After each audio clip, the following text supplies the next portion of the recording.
আপনি ভাবছেন ৯,০০০ টাকা বাজেটের মধ্যে একটি স্মার্টফোন কিনবেন, কিন্তু তেমন কোনো রিভিউ পাচ্ছেন না। সমস্যা নাই, আমি তো আছি। মাত্র ৯,০০০ টাকা বাজেটের মধ্যে ২০২৫ সালে রিলিজ হওয়া এমন দুইটা স্মার্টফোন সম্পর্কে জানাবো, যে ফোনগুলোতে থাকবে 4GB প্লাস র্যাম এবং শক্তিশালী প্রসেসরের পাশাপাশি থাকতে হবে 5000 mAh এর ব্যাটারি। তাই আমরা প্রচুর পরিমাণে রিসার্চ করে ৯,০০০ টাকা বাজেটের মধ্যে ২০২৫ সালের তিনটা বেস্ট ডিভাইসকে সিলেক্ট করেছি। তো আপনি যদি এই বাজেটের মধ্যে একটি স্মার্টফোন কিনতে চান তাহলে এই ভিডিওটা শুধুমাত্র আপনার জন্য। তো চলুন শুরু করা যাক। আমাদের লিস্টে 2 নম্বরে যে স্মার্টফোনটি রয়েছে সেটি হচ্ছে আইটেল A90। ফোনটার 464GB ভেরিয়েন্টের বর্তমান অফিসিয়াল প্রাইসটা হচ্ছে ৮৯০০ টাকা। এই স্মার্টফোনটার ডিসপ্লে সেকশনে ব্যবহার করা হয়েছে 6.6 ইঞ্চিস IPS LCD এর 19Hz রিফ্রেশ রেট সহ HD+ ডিসপ্লে রয়েছে। তাছাড়া আপনারা কর্নিং গরিল্লা গ্লাসের প্রোটেকশন পাবেন এবং ফোনটাকে পানির সিটে ফোটা ধুলাবালি থেকে প্রোটেক্ট করার জন্য দেওয়া হয়েছে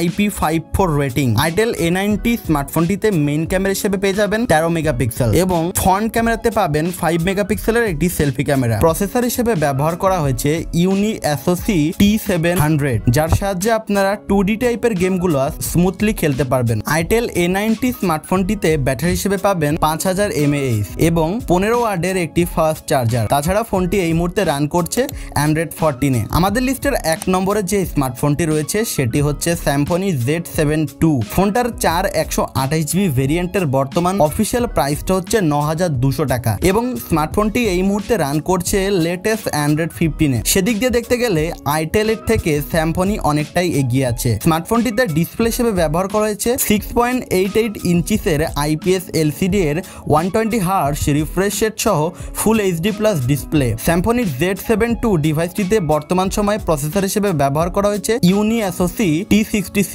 যার সাহায্যে আপনারা মোটামুটি গেমস খেলতে পারবেন। তাছাড়া ফোনটিতে পানির সিটে ফোটা বা ধুলাবালি থেকে প্রোটেক্ট করার জন্য IP54 রেটিং এর সুবিধা দেওয়া হয়েছে। ফোনটিতে মেইন ক্যামেরা হিসেবে পেয়ে যাবেন 52 মেগাপিক্সেল এবং ফ্রন্ট ক্যামেরায় পাবেন 8 মেগাপিক্সেলের একটি সেলফি ক্যামেরা। তাছাড়া স্মার্টফোনটিতে ব্যাটারি হিসেবে রয়েছে 5000 mAh এর একটি বিশাল ব্যাটারি এবং 10 ওয়াটের একটি চার্জিং সাপোর্ট। অর্থাৎ ৯,০০০ টাকা বাজেটের মধ্যে আমার কাছে এই স্মার্টফোনটা বেস্ট মনে হয়েছে। আপনার বাজেট যদি কম হয়ে থাকে 8 থেকে ৯,০০০ টাকা অ্যারাউন্ড, তাহলে আপনারা এই দুইটা স্মার্টফোনের ভেতরে যে কোনো একটি স্মার্টফোন কিনতে পারেন। বর্তমান সময়ে এই দুইটা স্মার্টফোনে শুধুমাত্র কম বাজেটের মধ্যেই বেস্ট পারফরমেন্স দিতে সক্ষম হয়েছে। তাই সবশেষে আমি আপনাদেরকে রেকমেন্ড করব, আপনার বাজেট যদি কম হয়ে থাকে তাহলে এখান থেকে যে কোনো একটা ডিভাইস চয়েস করতে পারেন। দেখা হচ্ছে নতুন কোনো ভিডিওতে। সবাই ভালো থাকবেন, আমাদের চ্যানেলের পাশেই থাকবেন। ধন্যবাদ।